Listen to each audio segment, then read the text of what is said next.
नमोवध्यायानं नमो लोये सर्वसाहुणम् मङ्गलं भगवान् वीरो मङ्गलं गौतमो गणी मङ्गलं कुञ्जकुन्दाद्यो जय सर्वोत्तमङ्गलम् सर्वमङ्गलमाङ्गल्यं सर्वकल्याणकारिकं प्रधानं सर्वधर्माणां जैनं जयतु शासनम्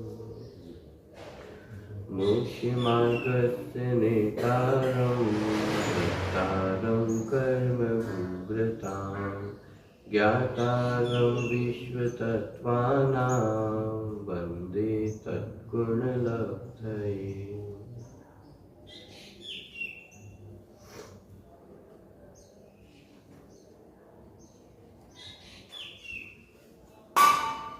तत्वार सूची ग्रंथ का स्वाध्याय अपना चल रहा है। एक बार 5 नंबर के सूत्र तक की अपन सूत्र पाठ करते हैं, फिर विषय को अपन आगे बढ़ाएंगे। पहला सूत्र, सम्यक दर्शन ज्ञान चैत्राणि मोक्ष मार्गः।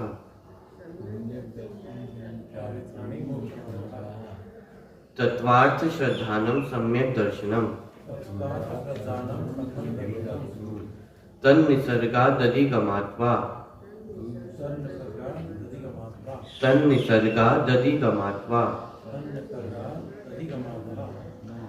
जीवा जीवाश्रव बंध संवर्णिज्रा मोक्षास्तत्वम्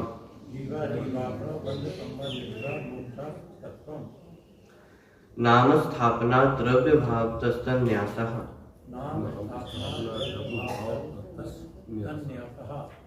नाम स्थापना द्रव्य भाव तस्तन्यासः। इसमें भी सूत्र का पाठ करते हैं तो नाम स्थापना ऐसा नहीं, नाम स्थापना द्रव्य भाव तस्तन्यासः। आधा सा जो है वो नाम कितना का है? नाम। हाँ, मतलब जोर दे करके उसको पढ़ा जाता है। नाम स्थापना, स्थापना नहीं आनी चाहिए। हाँ, नाम स्थापना। स्थापना बोलने में तो छोटी और आधा सा इस प्रकार का हो जाता है। नाम स्थापना द्रव्य भाव तस्तन्यासः। नाम स्थापना द्रव्य भाव तस्तन्यासः। चलिए, 6 नंबर के सूत्र की चर्चा अपनी चली थी। सूत्र का पाठ करते हैं। प्रमाण नैरधिगमः। प्रमाण नैरधिगमः। प्रमाण और नयों से अधिगम होता है। किसका अधिगम होता है? वस्तु स्वरूप का, जो अपन पहले पढ़ के आ चुके हैं। 7 तत्व, मोक्ष मार्ग, सम्यक दर्शन, सम्यक ज्ञान, सम्यक चारित्र, इन सब का अधिगम माने ज्ञान प्रमाण और नयों के माध्यम से होता है। प्रश्न खड़ा हो सकता है, तो नाम स्थापना द्रव्य भाव से क्या होता है? जो पहले 4 निक्षेप पढ़ के आए हैं, उनसे जो जीवादिक हैं अथवा सम्यक दर्शनादिक हैं, उनका व्यवहारिक प्रयोग होता है। जानने के उपाय प्रमाण नय हैं और प्रयोग करने के उपाय 4 निक्षेप हैं। द्रव्य भाव, नाम स्थापना द्रव्य भाव, ये प्रयोग करने के उपाय है। माने व्यवहार में उनका प्रयोग किस प्रकार से किया जाएगा, तो वो प्रयोग करने के उपाय नाम आदि के हैं। माने जीव का जानना वो प्रमाण नय से जाना जाएगा। अब लेकिन लौकिक व्यवहार में प्रयोग कैसे किया जाएगा? ये शरीर और इस आत्मा को मिली हुई जो अवस्था है उसको भी जीव नाम दिया गया है। इसे जीव कहते हैं, इसे पुद्गल कहते हैं। धर्म अधर्म आकाश काल एक 6 द्रव्य हैं। तो ये लौकिक माने प्रयोग करने की जो विधि है वह निक्षेप है, और उन पदार्थों को जानने का जो उपाय है वह है प्रमाण और नय है। ठीक, तो प्रमाण और नयों के माध्यम से 7 तत्वों का सम्यक दर्शनादिक का अधिगम होता है। ठीक, प्रमाण और नय की चर्चा अपन ने बहुत विस्तार से पिछली 2 कक्षाओं में देखी है। प्रमाण किसे कहते हैं? जो संपूर्ण वस्तु को जाने वह प्रमाण, और नय किसे कहते हैं? प्रमाण से जानी हुई वस्तु के किसी एक पक्ष को जानना उसे नय कहते हैं। प्रश्न खड़ा हुआ था कि यदि प्रमाण के द्वारा पूरी वस्तु जानी जाती है तो फिर क्षयोक्षम ज्ञानियों को, माने जैसे हम और आप हैं, उन्हें तो प्रमाण ज्ञान होगा ही नहीं, क्योंकि संपूर्ण वस्तु को जानना माने अनंत गुणों को जानना ये तो संभव है ही नहीं। तो फिर हमें प्रमाण ज्ञान होता है या नहीं होता है? तो उसका समाधान अपन ने देखा था पिछली क्लास में। अनेकांत के माध्यम से अपन ने समझा था कि अनेकांत किसे कहते हैं, कि अनंत गुणात्मक वस्तु को अनेकांत कहते हैं। वहां पे अनेक के अपन ने अर्थ किया था अनंत और अंत का अर्थ किया था गुण। लेकिन जहां अनेक का अर्थ दो किया जाएगा वहां अंत का अर्थ होगा धर्म, माने वस्तु स्वरूप में परस्पर विरुद्ध प्रतीत होने वाले धर्म युगल पाए जाते हैं। तो उस धर्म युगलों के समूह को ही अनेकांत कहा जाता है। और जब अनेकांत की यह परिभाषा बनाए तो किसी भी एक धर्म युगल को जानने पर वो प्रमाण ज्ञान कहलाता है। बात समझ में आ रही है?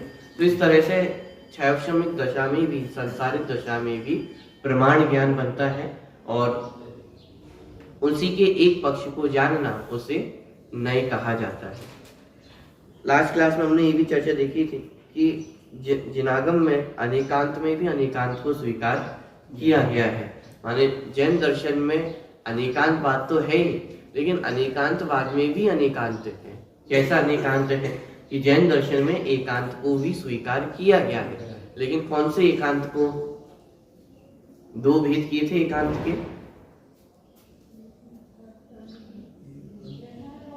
सम्यक एकांत और मिथ्या एकांत। ऐसे दो भेद किए थे अपन ने, सम्यक एकांत और मिथ्या एकांत। जिनागम में सम्यक एकांत की स्वीकृति है, मिथ्या एकांत की स्वीकृति नहीं है। सम्यक एकांत माने क्या? नहीं। सम्यक एकांत का मतलब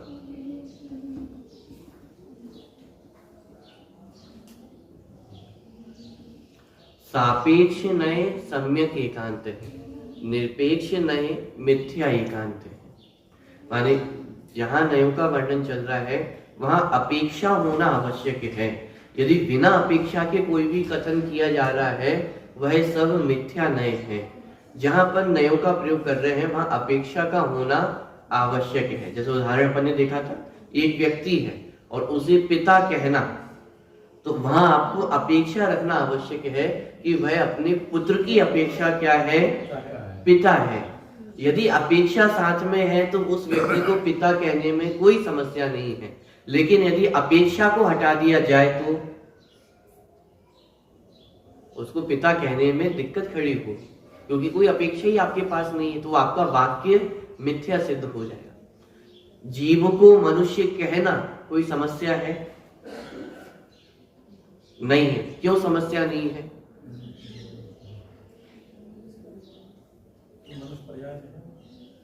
मनुष्य पर्याय में तो क्या हुआ?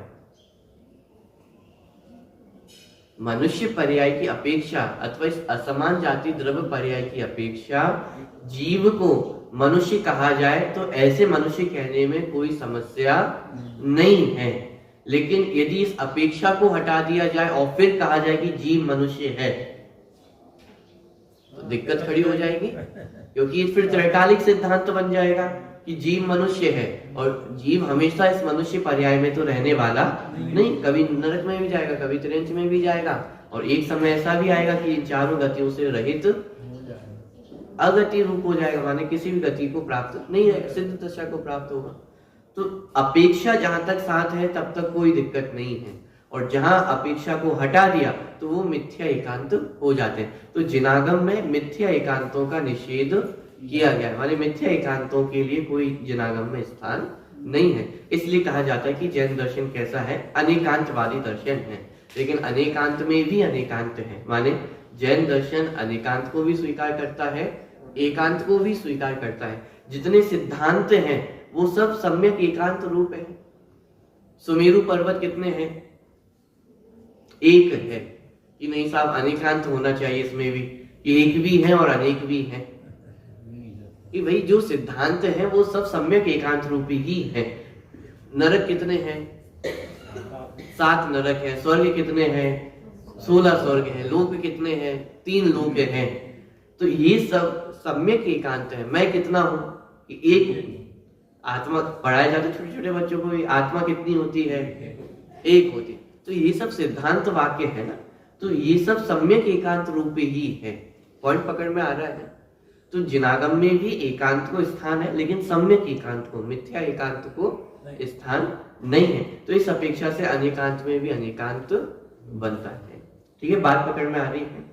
तो कल मिलाकर लास्ट क्लास तक अपन ने इतनी चर्चा की थी कि प्रमाण और नयों के माध्यम से वस्तु की जानकारी होती है, वस्तु स्वरूप को जाना जाता है।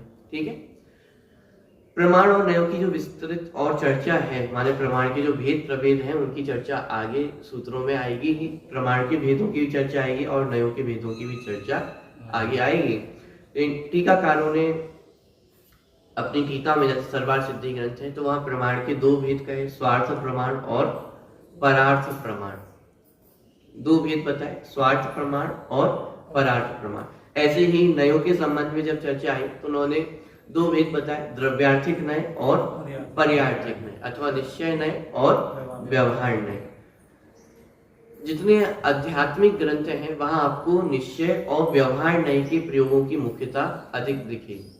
समय सार आदि ग्रंथ हैं, अध्यात्म शैली की प्रमुखता वाले ग्रंथ हैं, उसमें निश्चय नय और व्यवहार नय के प्रयोग अधिक आपको देखने को मिलेंगे। और जितने सैद्धांतिक ग्रंथ हैं वहां आपको द्रव्यार्थिक और पर्यायार्थिक नयों का प्रयोग आपको देखने को मिलेगा। ठीक, उसी का एक छोटा सा एग्जाम्पल अपन ने यहाँ पे लिया है, द्रव्यार्थिक और पर्यायार्थिक नय का। उस थोड़ा सा यदि बोर्ड पे आप देखेंगे तो आपको समझ में आएगा, माने नयों का प्रयोग किस प्रकार से होता है। सबसे ऊपर आपको दिख रहा होगा द्रव्य और पर्याय। अभी तक जो आपने द्रव्य और पर्याय की परिभाषा देखी है वो क्या पढ़ी है, गुणों के समूह को द्रव्य कहते हैं और गुणों के परिणमन को पर्याय कहते हैं। ये एक परिभाषा अपन ने आज तक पढ़ी है। लेकिन द्रव्य और पर्याय जिनागम में किस किस को कहा जाता है वो आपको ही थोड़ा सा समझकर मतलब समझ में आएगा।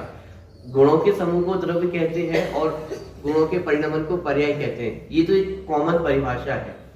लेकिन जहां नयों की चर्चा अपन करते हैं तो वहां पे द्रव्य और पर्याय की परिभाषा क्या बनेगी, जो द्रव्यार्थिक नय का विषय है वह सब द्रव्य है और जो पर्यायार्थिक नय का विषय है वह सब पर्याय है। ठीक है, अब किसी भी वस्तु स्वरूप को देखा जाता है तो उसको देखने के चार एंगल होते हैं, द्रव्य, क्षेत्र, काल, भाव। ठीक है, द्रव्य की अपेक्षा यदि किसी भी वस्तु को देखा जाएगा तो कैसी होगी, सामान्य। यानी द्रव्य के एंगल से देखा जाए और द्रव्यार्थिक नय से देखा जाए तो वस्तु कैसी होगी, सामान्य होगी। और पर्यायार्थिक नय से देखा जाए तो वस्तु कैसी है, विशेष है। तो ये सामान्य और विशेष ये द्रव्य के एंगल से देखा जा रहा है।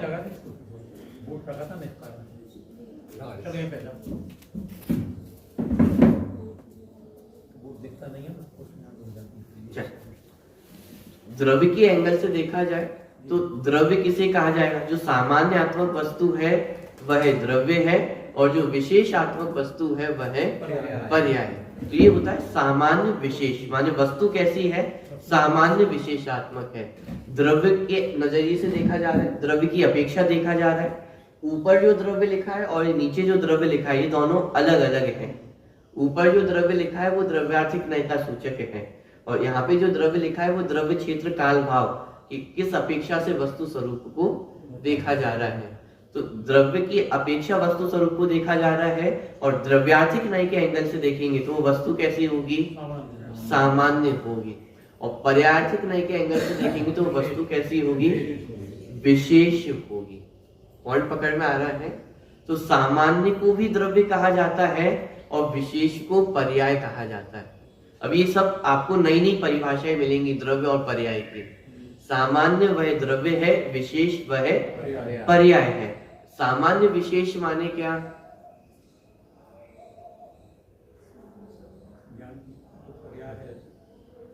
जैसे सामान्य का अर्थ होता है जो सभी में एक समान पाया जाए वह सामान्य, और विशेष माने जो अपनी अपनी जो विशेषता है, प्रत्येक वस्तु की जो विशेषता है उसे विशेष कहा जाता है। जैसे एग्जाम्पल के लिए अभी आप सभी इस कक्षा में बैठे हुए हैं, तो आप क्या हैं? विद्यार्थी हैं, अथवा सुन रहे हैं, तो सुनने की अपेक्षा देखा जाए तो आप सब क्या है? श्रोता हैं। तो एक आपका सामान्य लक्षण हुआ, लेकिन सबकी अपनी अपनी विशेषता है या नहीं है? कोई पुरुष है, कोई महिला है, आप सबकी एज अलग अलग है, आप सबके नाम अलग अलग है, आप सबकी क्वालिटीज अलग अलग है, ये विशेषता हुई। तो सामान्य और विशेष, एक ही वस्तु में अपन ने सामान्य पने को भी देखा और एक ही वस्तु में अपन ने विशेष पने को भी देखा, इसे कहा जाता है सामान्य और विशेष पना। ठीक है, यहाँ पे जब अपन चर्चा कर रहे हैं तो यहाँ पे 10 चीजों को नहीं देखा जा रहा है, एक ही वस्तु को देखा जा रहा है। जीव वस्तु को देखा तो जीव वस्तु में ही जहाँ आपको अनंत गुण दिखाई दे रहे हैं, अनंत पर्याय दिखाई दे रही है, ये सब उस वस्तु की विशेषताएं हैं। जीव कैसा है? ज्ञान वाला है, दर्शन वाला है, चारित्र वाला है, सुख वाला है, वीर वाला है, ये सब विशेषताएं दिखाई दे रही हैं। ये सब पर्यायों के अंतर्गत जाएगा। जितनी विशेषताएं दिखाई दे रही हैं वो सब क्या है? पर्याय है। और द्रव्य क्या है? एक सामान्य, कि जीव कैसा है? एक चैतन्य तत्व है। ज्ञान दर्शन को देखा तो भी चैतन्यता दिखाई दे रही है, सुख को देखा तो भी चैतन्यता दिखाई दे रही है। अरे अनंत गुणों को देखने पर भी क्या दिखाई दे रहा है? चैतन्यता दिखाई दे रही है। मनुष्य पर्याय में है तो भी चैतन्य है, नरक में चले जाए तो भी चैतन्य है, और सिद्ध दशा को प्राप्त हो जाए तो भी चैतन्य है, और निगोध में हो तो भी चैतन्य है। तो ये जो चेतन चेतन चेतन, ये सामान्य जो लक्षण है, ये वस्तु का सामान्य स्वरूप है। तो वस्तु अपने आप में कैसी है? सामान्य विशेषात्मक है।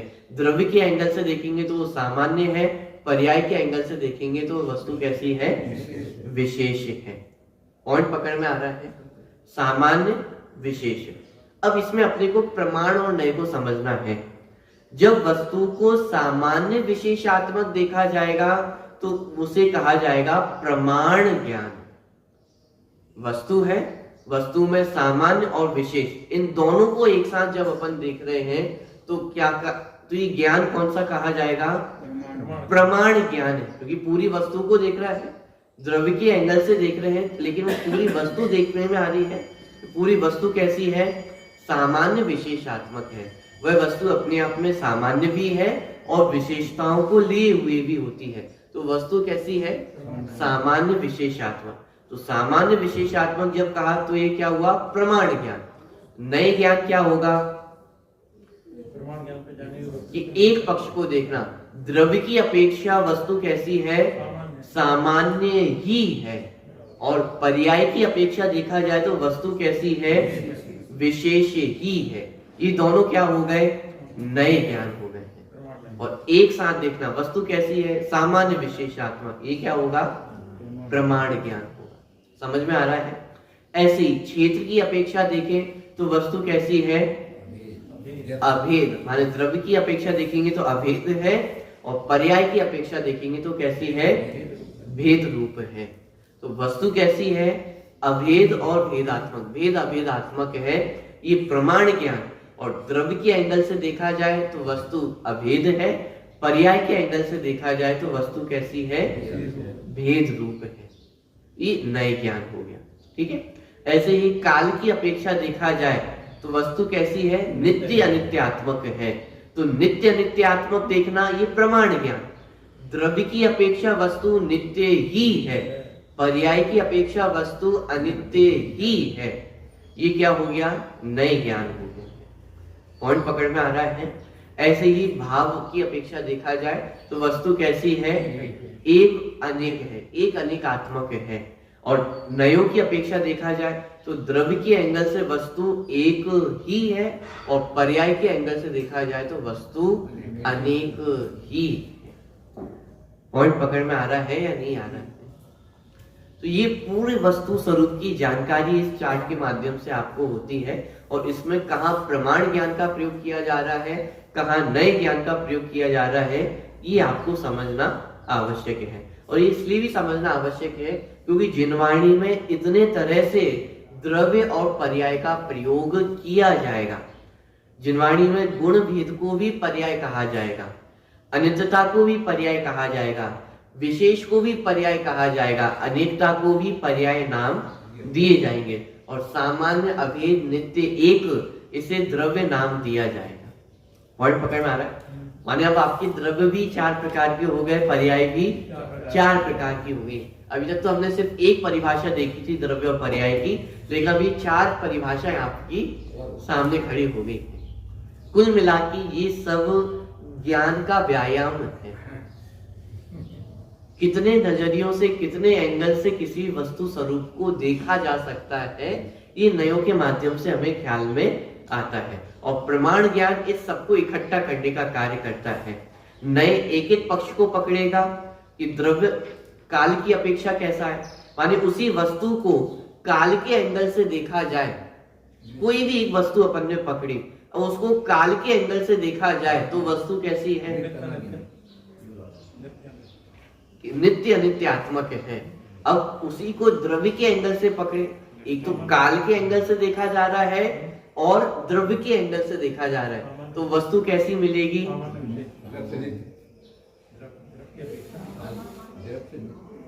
काल की तरफ से देखा जा रहा है और उसके द्रव्य पने को देखा जा रहा है, तो वस्तु कैसी मिलेगी? नित्य। काल की तरफ से देखा जा रहा है और ऊपर द्रव्य से पकड़ा जा रहा है, तो वस्तु कैसी मिलेगी?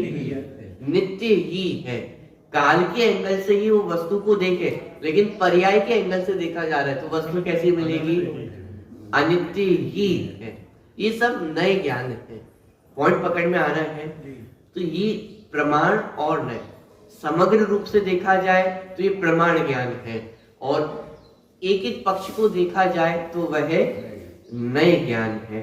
अब प्रमाण ज्ञान में इतना समझना, ये पूरे चार्ट की जानकारी होना ये भी प्रमाण ज्ञान है, और एक एक पक्ष को माने द्रव्य की अपेक्षा सामान्य विशेष इतना जानना ये भी क्या है? प्रमाण ज्ञान है। पूरे चार्ट को जानना ये भी प्रमाण ज्ञान है, और अकेले क्षेत्र की अपेक्षा वस्तु स्वरूप को जानना ये भी प्रमाण ज्ञान है। तो फिर नए ज्ञान क्या है? अब उसमें भी एक पक्ष को पकड़ना कि क्षेत्र की अपेक्षा वस्तु कैसी है? अभेद ही है। ये नए ज्ञान हुआ। पर्याय की अपेक्षा देखेंगे तो वस्तु कैसी है? भेद ही है। ये नए ज्ञान हुए। पॉइंट पकड़ में आ रहा है? प्रमाण और नए। प्रमाण पूरी वस्तु को जानना, और प्रमाण से जानी हुई वस्तु की किसी एक पक्ष को पकड़ना, उसे नए ज्ञान कहते हैं। बात ख्याल में आ रही है? चलिए थोड़ा सा आगे बढ़े। ये पूरी चर्चा अपन ने इसलिए की है क्योंकि जिनवाणी में प्रमाण और नयों के माध्यम से ही वस्तु स्वरूप को जाना जाता है। मोक्ष मार्ग को भी प्रमाण और नयों के आधार से ही जाना जाएगा। निश्चय मोक्ष मार्ग, व्यवहार मोक्ष मार्ग। तो वहां कंफ्यूज नहीं होना कि मोक्ष मार्ग दो है क्या? मोक्ष मार्ग तो एक ही है, लेकिन एक मोक्ष मार्ग को देखने के नजरिए कितने हैं? 2 नजरिए हैं। जैसे यहाँ पे आपको बहुत सारी चीजें देखने को मिल रही हैं, लेकिन ये बहुत सारी चीजें नहीं है। एक वस्तु की ही चर्चा अपन इतने एंगल से कर रहे हैं। माने एक जीव द्रव्य को ही द्रव्य के एंगल से देखा जा सकता है, क्षेत्र के एंगल से देखा जा सकता है, काल के एंगल से देखा जा सकता है, भाव के एंगल से देखा जा सकता है। इतना ही नहीं, उसमें द्रव्य और पर्याय के एंगल से देखा जा सकता है। वस्तु कितनी है? सामान्य, विशेषात्मक, भेद अभेद, नित्य अनित्य, एक अनेक। वस्तु कितनी है? एक ही वस्तु के बारे में इतने सारे कथन हैं। वस्तु अपने आप में कैसी है? एक ही है। एक वस्तु के संबंध में ही अलग अलग नजरियों से अलग अलग कथन किए जा सकते हैं। पॉइंट पकड़ में आ रहा है? अरे हाँ जी या ना जी? जैसे मैं आपसे पूछूं, ये जो मोबाइल है ये कहां पे स्थित है?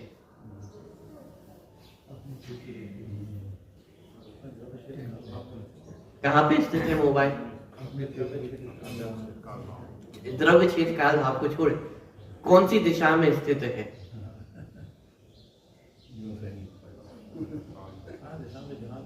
बताइए, मोबाइल कौन सी दिशा में? आपके हिसाब से देखें तो पश्चिम में, उत्तर में, इधर पे देखें दक्षिण में। चलिए दिशाएं अपन निर्धारित कर लेते हैं। मैं अपनी तरफ से देख लेता हूँ। तो ये उत्तर हो गया, ये दक्षिण हो गया। अब प्रश्न है कि मोबाइल किस दिशा में है? मोबाइल में एंगल पे देखने का तरीका है कि अब देखने का नजरिया है। मैं अपने नजरिए से देखूंगा तो ये मोबाइल उत्तर दिशा में दिखाई देगा। आप अपने नजरिए से देखेंगे तो, और आपके नजरिए से देखेंगे तो एक और नया नजरिया दिखाई देगा। इतना ही नहीं, अच्छा ऊपर है कि नीचे है? चौकी की अपेक्षा देखेंगे तो ऊपर है, लेकिन ऊपर स्पीकर की अपेक्षा देखेंगे तो नीचे। पॉइंट पकड़ में आ रहा है। वस्तु एक ही है, लेकिन वस्तु को देखने के नजरिए कितने हो सकते हैं? अनेक हो सकते हैं। अरे अनंत जीवों की अपेक्षा अनंत देखने के नजरिए है। इतना ही नहीं, वस्तु में अपने आप में कितने गुण हैं? अनंत गुण हैं। तो एक एक गुण को भी एक एक नजरिए देखने वाला हो तो कितने नजरिए हैं? अनंत नजरिए से। प्रवचन सार जी में जब अपन 47 नए पढ़ते हैं तो वास्तव में वो वस्तु के अपने 47 धर्म हैं जिनको देखने वाला एक एक नए है। 47 शक्ति अपन समय सार जी के परिशिष्ट में पढ़ते हैं तो वो तो अपन देख लेते हैं शक्तियां हैं। ऐसे ही प्रवचन सार जी में जो 47 नए अपन ने पढ़े हैं वो भी वस्तु की अपनी अपनी एक एक शक्ति है। जैसे मैं ऐसा कह सकता हूं कि समय सार जी में 47 शक्तियों का वर्णन है, प्रवचन सार जी में भी 47 शक्तियों का वर्णन है। क्यों? क्योंकि एक एक नए वस्तु की एक एक शक्ति को देखने वाला है, एक एक धर्म को देखने वाला है। तो जितने वस्तु स्वरूप में धर्म है उतने एंगल से वस्तु स्वरूप को देखा जा सकता है। तो कितने धर्म है कि अनंत धर्म है, अनंत गुण है, तो देखने के नजरिए भी कितने हो जाएंगे? अनंत। पॉइंट पकड़ में आ रहा है। वस्तु एक है, उसको किस एंगल से देखा जाता है, किस नजरिए से देखा जा रहा है, वो नए हो जाता है। अभी मोबाइल को देखने के नजरिए कितने? अब यदि ऐसा देखा जाए द्रव्य क्षेत्र काल भाव, काल की अपेक्षा मोबाइल का विचार करें, पुराना है कि नया है, कितना पुराना है, ये सब काल की अपेक्षा मोबाइल को अपन देखा जा रहा है। हल्का है कि भारी है, वजन के एंगल से देखा जाए। पॉइंट पकड़ में आ रहा है। किसी भी वस्तु को अनेक एंगल होते हैं उसको देखने के, तो उसे कहा जाता है नए। और सारे एंगलों को यदि मिला दिया जाए, सारे नजरियों को मिला दिया जाए तो क्या बन जाता है? प्रमाण ज्ञान बन जाता है। पॉइंट पकड़ में आ रहा है। आगे बढ़े, ये चार्ट समझ में आ रहा है। देखने के नजरिए हैं, एक एक नजरिए को पकड़ेंगे तो वो नए हैं, और संपूर्ण वस्तु को पकड़ेंगे तो वह प्रमाण ज्ञान है। और इन प्रमाण और नए के माध्यम से ही वस्तु स्वरूप को जाना जाता है। किसी भी वस्तु को जानना हो तो वहां प्रमाण और नए का प्रयोग ही किया जाता है। छोटा सा बच्चा भी होता है तो वो भी प्रमाण नए का प्रयोग जानता है। जैसे एक पिता है और वो अपने पुत्र से कहे कि बेटा दादी को बुलाकर लाओ, तो वो किसको बुलाकर लाएगा? अपनी दादी को बुलाने जाएगा। अब पिता ने तो क्या बोला? दादी को बुला करके लाओ। तो पिता की दादी कौन होंगी? उसकी तो परदादी होगी, लेकिन वो किसको बुला करके लाता है? और जब पिता ने कहा कि मम्मी को बुला कर लाओ, तो किसको बुला करके लाता है? स्वयं की मम्मी को बुला करके लाता है, पिता की मम्मी को बुला करके नहीं लाता। क्यों? अभी किसके एंगल से बात की जा रही है? उस बालक के एंगल से बात की जा रही है। बालक की अपेक्षा कौन माता है, कौन दादी है, उस एंगल से बात की जा रही है। पिता के एंगल से बात की जाएगी तो पूरी बात बदल जाएगी, पुत्र के एंगल से बात की जाएगी तो बात अलग। माने किस नए से वस्तु का कथन किया जा रहा है उसको समझना आवश्यक होता है। इसमें प्रश्न खड़ा हो सकता है कि कौन डिसाइड करेगा कि किसकी अपेक्षा बात चल रही है? ये कौन डिसाइड करेगा कि ये मोबाइल उत्तर दिशा में है कि दक्षिण दिशा में है? सब आपस में लड़ने भिड़ने लग जाएंगे कि नहीं मेरी बात सही है, मेरी बात सही है। तो घबराने की आवश्यकता नहीं है। जिनवाणी में उसका समाधान दिया कि ज्ञाता के अभिप्राय को नए कहते हैं अथवा वक्ता के अभिप्राय को नए कहते हैं। वक्ता जिस अभिप्राय से कथन किया जा रहा है उसको स्वीकार किया जाता है। जैसे अभी आप सभी क्या हैं, श्रोता हैं, और मैं क्या हूं, वक्ता। तो जैसे मैंने कहा कि आत्मा शुद्ध है, अब आप बीच में से खड़े हो जाओ कि नहीं नहीं आत्मा कैसा है, अशुद्ध भी है। तो आपका आत्मा को अशुद्ध कहना ये मिथ्या नय हो जाएगा। क्यों? क्योंकि नयों का प्रयोग वक्ता के अभिप्राय के अनुसार होता है। और वक्ता का मतलब ये नहीं कि ऊपर मैं बैठा हूं तो मैं वक्ता हूं और आप श्रोता है। सामान्य जगत में भी जो कहने वाला है वो वक्ता, जो सुनने वाला है वह श्रोता। तो वक्ता जिस अभिप्राय से कथन किया जा रहा है उसको स्वीकार किया जाता है। ठीक है। दूसरी बात, जब हम जिनागम के संदर्भ में इसको देखते हैं तो ज्ञानियों का जो अभिप्राय है वह नए कहलाता है। मिथ्या दृष्टियों के अभिप्राय को नए नहीं कहा जाएगा।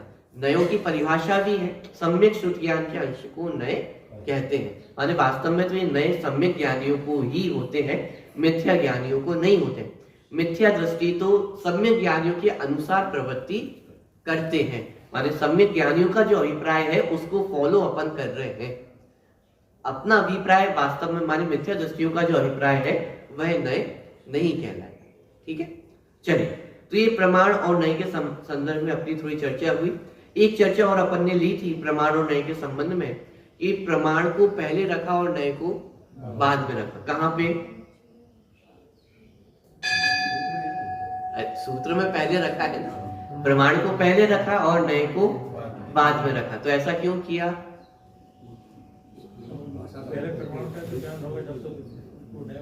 उत्तर आ चुका है पिछली क्लासों में, इसलिए मैं आपसे पूछ रहा हूँ। ये तो पहले रखने का तर्क था कि प्रमाण और नए में से पहले नए को रखा जाना चाहिए था। क्यों? क्योंकि वो उसमें अल्प अक्षर है, कम अक्षर है, और प्रमाण में अधिक अक्षर है। तो ये व्याकरण का नियम है कि जिसमें कम अक्षर होते हैं उसे पहले रखा जाता है और जिसमें अधिक अक्षर होते हैं उसे बाद में रखा जाता है। लेकिन है तो उल्टा, प्रमाण को पहले रखा है और नए को बाद में रखा है। तो उसका समाधान क्या था कि प्रमाण पूज्य है इसलिए प्रमाण को पहले रखा। प्रमाण क्यों पूज्य है? क्योंकि उसका जो क्षेत्र अपन यह कह सकते हैं, उसका जो स्वरूप है वो बहुत विशाल है। प्रमाण सकलादेशी है और नए एक देशी माने विकलादेशी है। माने क्या? प्रमाण संपूर्ण वस्तु को देखता है, संपूर्ण वस्तु को जानता है, और नए वस्तु के सिर्फ एक अंश को देखता है। इसलिए प्रमाण का विस्तार, प्रमाण का पेट बहुत बड़ा है और नए का पेट बहुत छोटा है, सिर्फ एक पक्ष को देखता है। और प्रमाण सारे पक्षों को अपने आप में गर्भित करता है, इसलिए प्रमाण को पहले रखा और नयों को बाद में। दूसरा कारण, प्रमाण से जानी हुई वस्तु में ही नयों की प्रवृत्ति होती है। जिस वस्तु को अपन ने प्रमाण से जान लिया है उसी में अब नए ज्ञान का प्रयोग किया जाता है, इसलिए प्रमाण को पहले रखा और नए को बाद में रखा। ठीक है।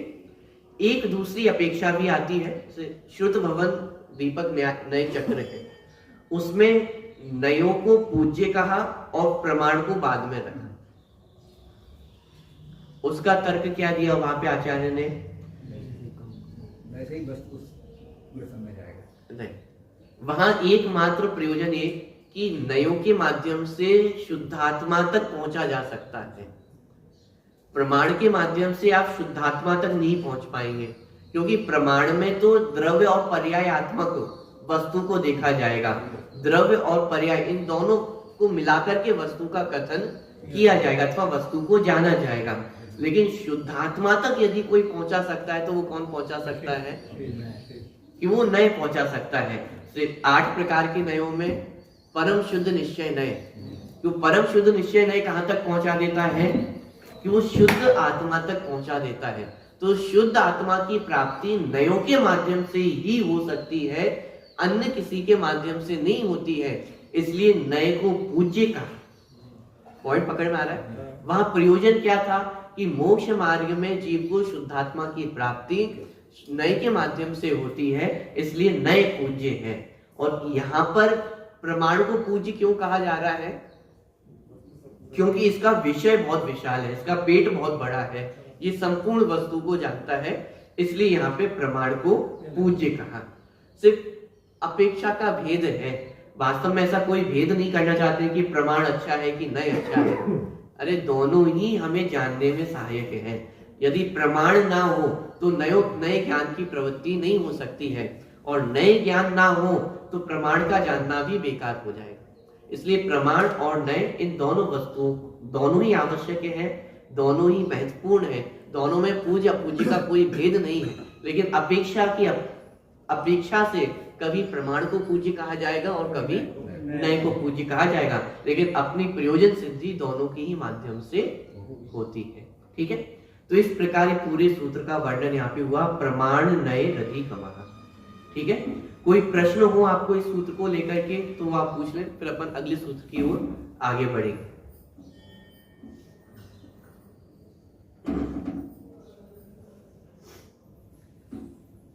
चलिए, कोई प्रश्न नहीं है? आपने बहुत से प्रश्न कर दिए। तो आपकी तरफ से प्रश्न आना चाहिए, तब तो समझ में आएगा कि आपको समझ में आ रहा है या नहीं आ रहा है।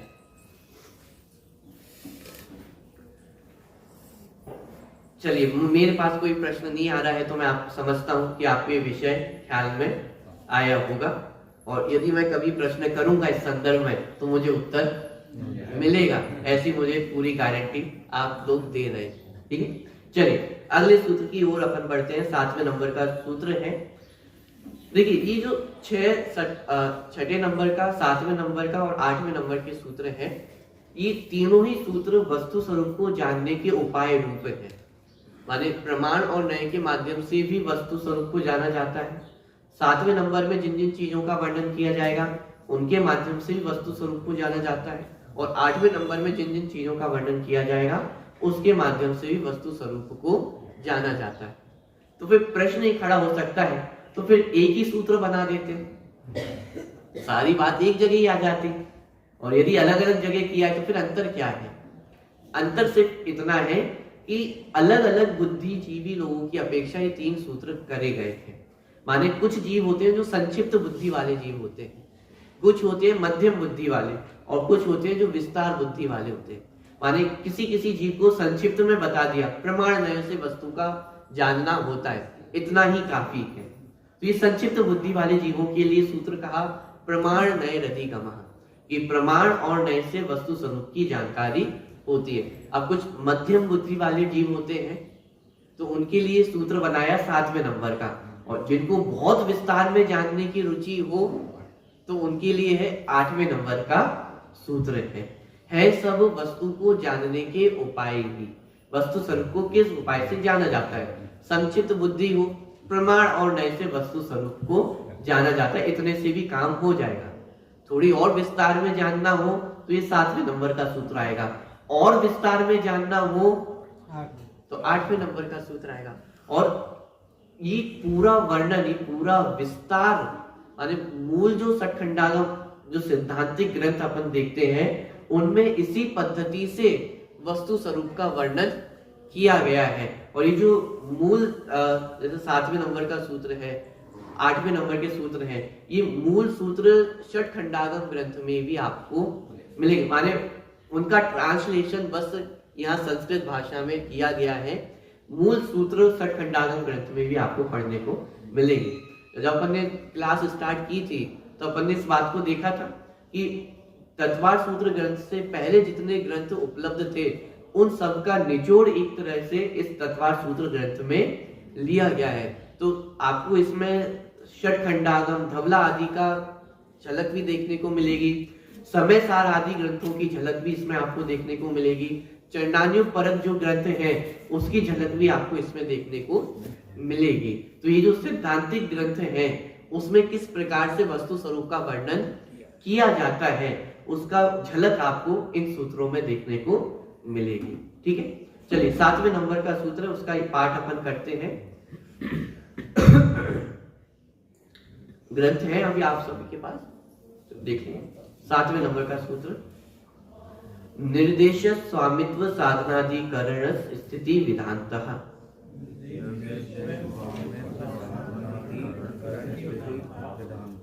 जो आवाज नहीं आ रही है, देखिए इसको भी पढ़ने का तरीका देखना। अपन सामान्यतः ऐसा पढ़ते निर्देश स्वामित्व साधन अधिकरण। पढ़ने का सही तरीका होगा निर्देश स्वामित्व, माने जो आधा सा है उससे पहले शा पे बल दिया जाता है, वजन दिया जाता है। अपन तत्व बोलते तत्व, सही प्रोनाउंसिएशन क्या होगा? तत्व। क्यों? क्योंकि आधा का आया है, तो जहां जहां भी माने अर्थ व्यंजन आते हैं उससे पहले वाले जो अक्षर होता है उस पे बल दिया जाता है, तो तत्व ऐसे पढ़ा जाता है। तो ऐसे ही यहाँ पे निर्देश स्वामित्व साधनाधिकरण स्थिति विधानतः। ठीक है, पढ़िए।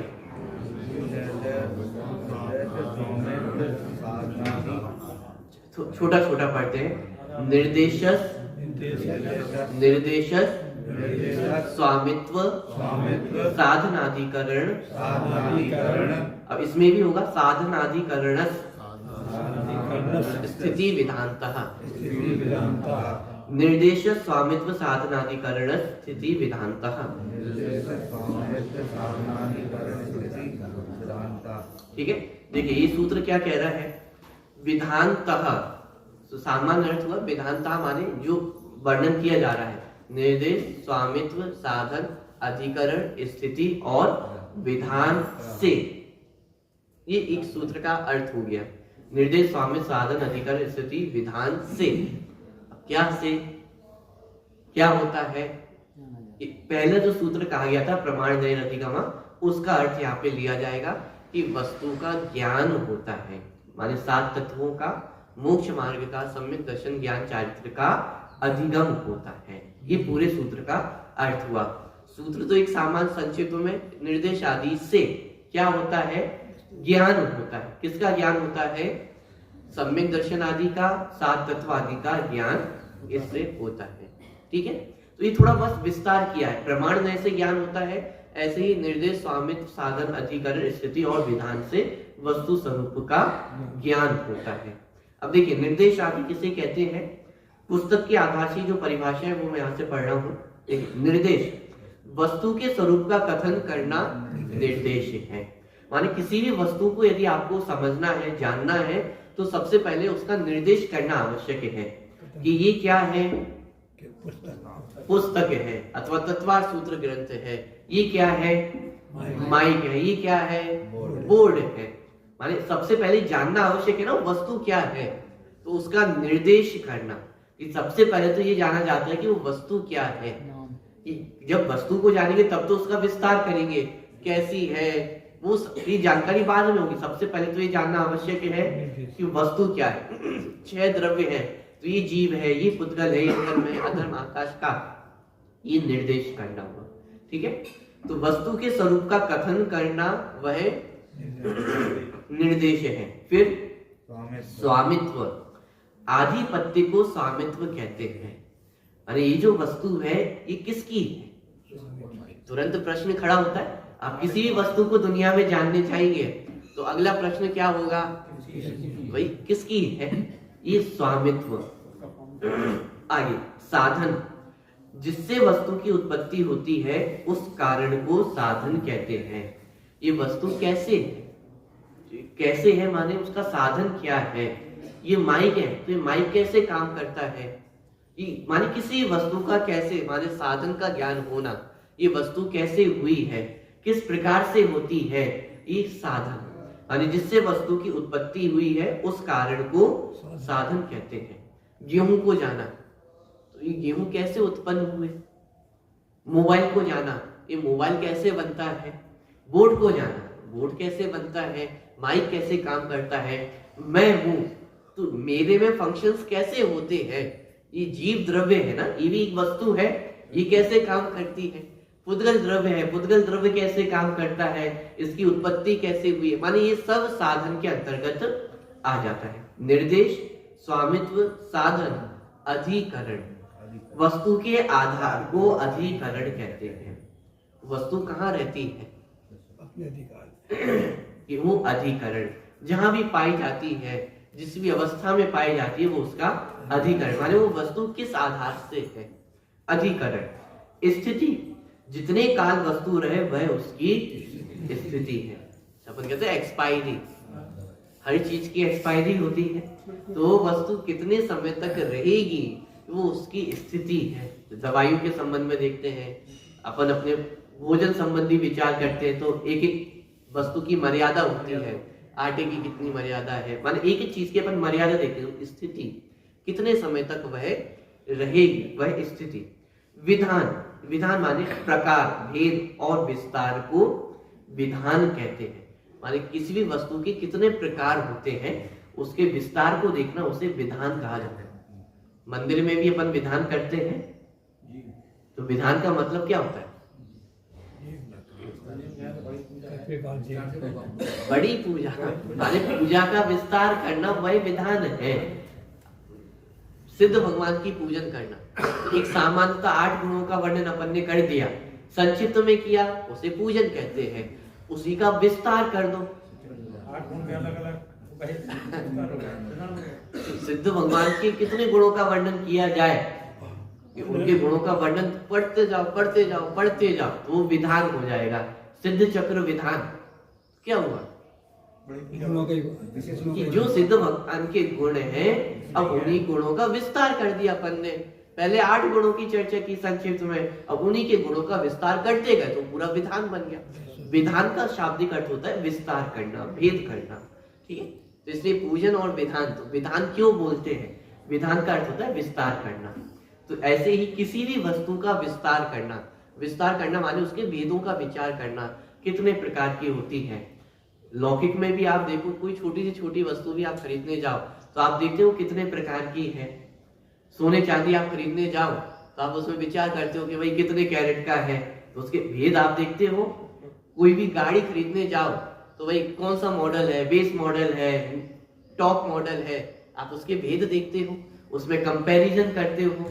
अभी कंपैरिजन वाली बात अगले सूत्र में आएगी, लेकिन ये भेद करना, विस्तार करना, किसी वस्तु को समझना हो तो उसमें विस्तार किया जाता है। आप गेहूं खरीदने जाओगे, आप उसमें भेद करोगे कौन सी क्वालिटी का गेहूं है, माने हर एक चीज में आप देखो ये, क्योंकि जानने के उपाय है ना, तो जानने के उपाय मात्र आध्यात्मिक क्षेत्र में ही नहीं है, ये जानने के उपाय आपको व्यवहार लौकिक में भी काम में आते हैं। यदि किसी भी वस्तु को जाना जाए तो इनके आधार से ही वस्तु को जाना जाता है। तो निर्देश, स्वामित्व, साधन, अधिकरण, स्थिति और विधान। निर्देश माने सामान्य कथन करना, उस वस्तु स्वरूप को बताना कि एक वस्तु कैसी है, ये निर्देश होता है। स्वामित्व, उसका स्वामी कौन है, अधिपत्य किसका है, ये स्वामित्व हुआ। अधिकरण, वह वस्तु कहाँ रहती है, वह अधिकरण किस क्षेत्र में पाई जाती है, वह अधिकरण। साधन रह गया, माने कैसे कार्य करती है अथवा कैसे उस वस्तु की उत्पत्ति हुई है, ये साधन है। स्थिति, वह वस्तु कब तक रहेगी, वह स्थिति। और विधान माने उसका विस्तार कितना है, उसके भेद प्रभेद कितने हैं, वह सब विधान के अंतर्गत आ जाता है। ठीक है, एक छोटा सा एग्जांपल देखिए इस बात को समझने से, सम्यक दर्शन पे अपन इसको समझे। तो सम्यक दर्शन कहना ये हुआ निर्देश, माने सम्यक दर्शन को जानना है तो कैसे जाना जाए, तो सबसे पहले तो निर्देश किया जाएगा कि सम्यक दर्शन किसे कहते हैं। सम्यक दर्शन 7 तत्वार्थों के श्रद्धान को सम्यक दर्शन कहते हैं। ये हुआ निर्देश, अपने निर्देश किया है, बताया है। सम्यक दर्शन नाम की जगत में कोई वस्तु है, किसे कहते हैं, 7 तत्वार्थों के श्रद्धान का नाम सम्यक दर्शन। ये हुआ निर्देश। अगला क्या है, स्वामित्व, कि इसका स्वामी कौन है, इस सम्यक दर्शन पे आधिपत्य किसका है, किसका आधिपत्य है, जीव का आधिपत्य है। ये सम्यक दर्शन किसको प्रकट होता है, जीव को प्रकट होता है। इसका स्वामी कौन है सम्यक दर्शन का, ये सम्यक दर्शन का स्वामी जीव है। जीव को छोड़कर के और कोई भी है क्या, नहीं, और कोई भी इसका स्वामी नहीं है। इसका मतलब पुद्गल को सम्यक दर्शन नहीं होगा, धर्म अधर्म आकाश काल द्रव्य इनको भी सम्यक दर्शन होने वाला नहीं है। ये सम्यक दर्शन किसको होता है, जीव को होता है। तो स्वामी कौन है? जीव है। अब इसका विस्तार करना चाहे तो बहुत प्रकार से विस्तार किया जा सकता है। सर्वार्थ सिद्धि में इसका एक प्रकार से विस्तार किया। माने जो 14 मार्गण स्थान है, कौन कौन सी? गति मार्गण, इंद्रिय मार्गण, काय मार्गण, ये सब मार्गण स्थान है। तो इनके आधार से स्वामित्व का वर्णन किया। जैसे 4 गति के आधार से स्वामी कहे तो नरक गति में सम्यक दर्शन का स्वामी कौन होगा? मनुष्य गति में सम्यक दर्शन का स्वामी कौन होगा? देव गति में स्वामी कौन होगा? इंद्रियों की अपेक्षा विचार करें तो कौन से इंद्रिय वाले जीवों को सम्यक दर्शन प्राप्त हो सकता है? तो मात्र संगी पंच इंद्रिय जीव ही सम्यक दर्शन के स्वामी है। इससे पहले के माने 1 इंद्रिय से लेकर के 4 असंगी पंच इंद्रिय तक के जीव सम्यक दर्शन के स्वामी नहीं होते। इस तरह से विचार करना, कौन से लिश्या वाले जीव कौन से सम्यक दर्शन के स्वामी होंगे, कौन सी कषाय वाले जीव कौन से सम्यक दर्शन के स्वामी होंगे, कौन से ज्ञान वाले जीव कौन से सम्यक दर्शन के स्वामी होंगे, माने इस प्रकार से विचार करते चले जाना। कौन उस सम्यक दर्शन का स्वामी होगा और कौन उस सम्यक दर्शन का स्वामी नहीं होगा, ये स्वामी में विचार कर, माने बहुत विस्तार हो गया दूसरे पॉइंट पे आते आते। ठीक है, निर्देश, स्वामित्व, साधन, कैसे सम्यक दर्शन प्राप्त हो। तो किसी भी वस्तु के 2 कारण होते हैं, एक अंतरंग कारण, एक बहिरंग कारण। अंतरंग साधन और बहिरंग साधन। तो सम्यक दर्शन को प्राप्त करने का जो अंतरंग साधन है वो क्या है? 7 तत्वों का श्रद्धान होना, अथवा कर्मों की अपेक्षा देखा जाए तो जो मोहिनी कर्म, दर्शन मोहिनी कर्म है उसका क्षय उपशम होना, ये सब अंतरंग कारण है सम्यक दर्शन के। बहिरंग कारण, बहिरंग साधन, देवशास्त्रों का समागम होना, अथवा जाति स्मरण आदि होने से, नरकों में जाति स्मरण होता है, वेदना के माध्यम से भी सम्यक दर्शन की प्राप्ति होती है, अथवा जिन बिंब दर्शन, इसे भी सम्यक दर्शन का कारण कहा, माने जिन भगवान की प्रतिमा के दर्शन करना, ये भी सम्यक दर्शन का कारण है। ये सब बहिरंग कारण है, माने सम्यक दर्शन के साधन है, सम्यक दर्शन को उत्पन्न करने के उपाय है। तो ये हुआ साधन, माने सम्यक दर्शन कैसे उत्पन्न होगा।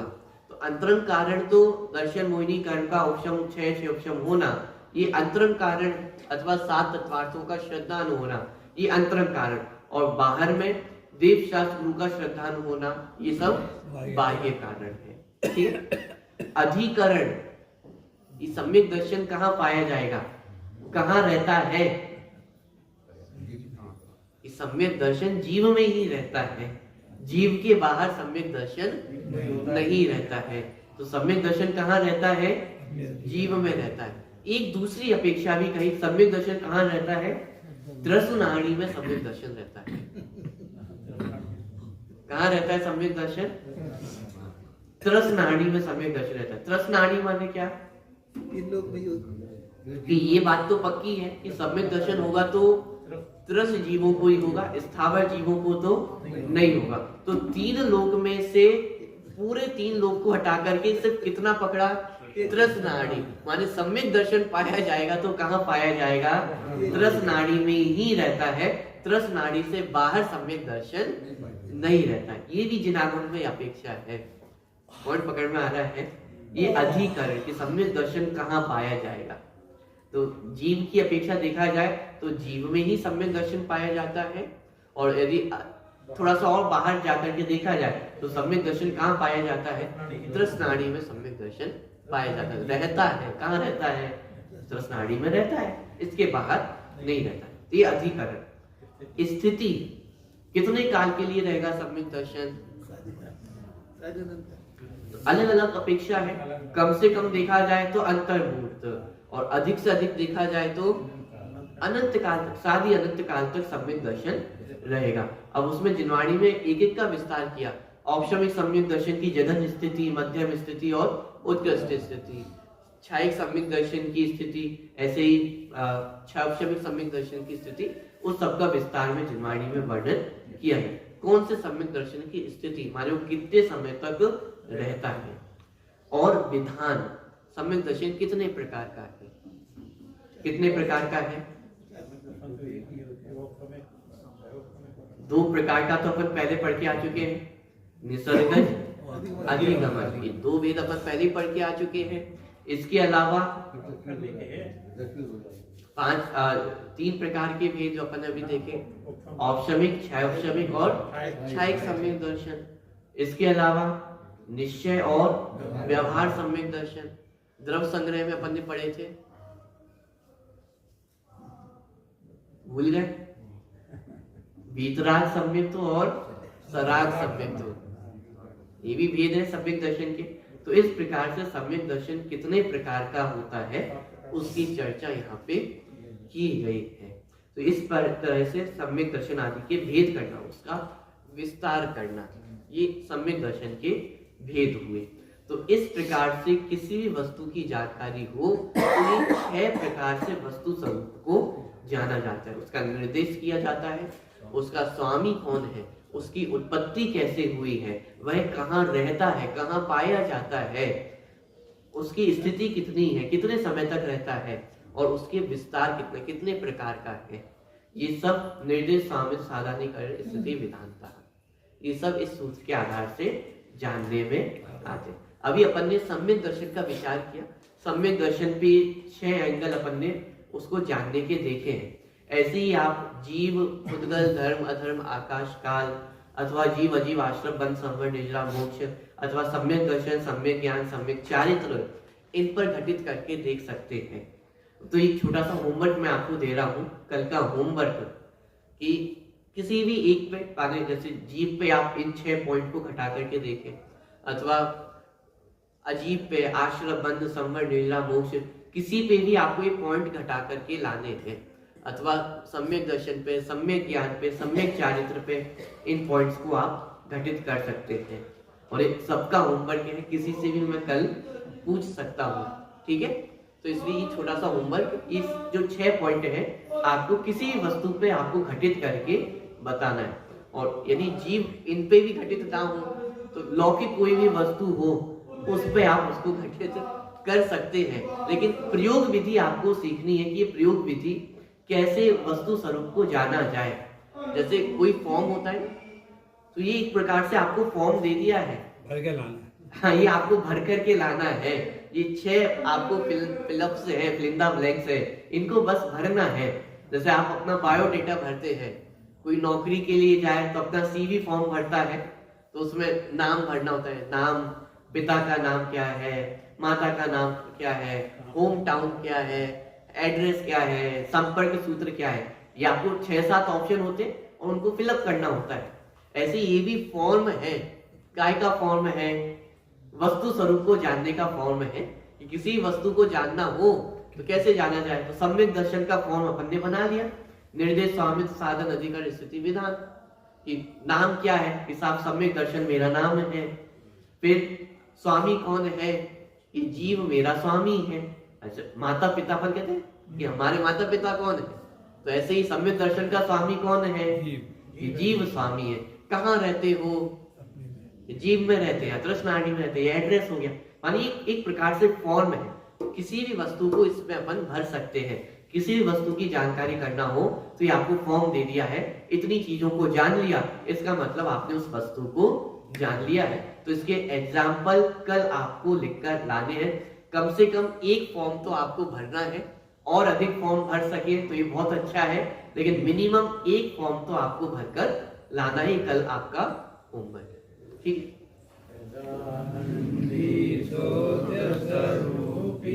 अविनाशी में आत्मस्वरूप, सहजानंदी शुद्ध स्वरूपी, अविनाशी में आत्मस्वरूप।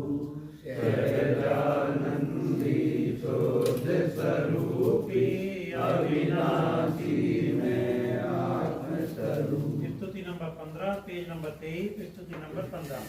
शांति सुधा बरसाए जिन वाणी, वस्तु स्वरूप बताए जिन वाणी,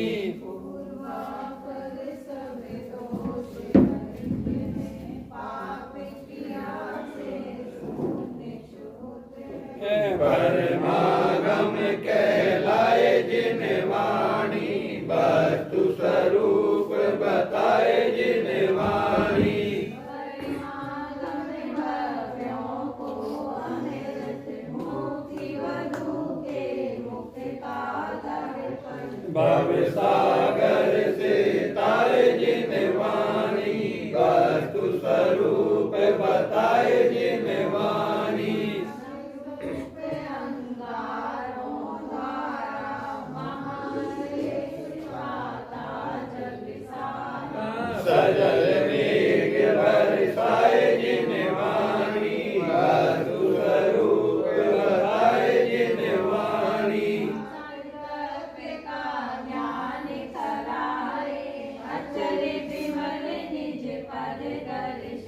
वे सुख सागर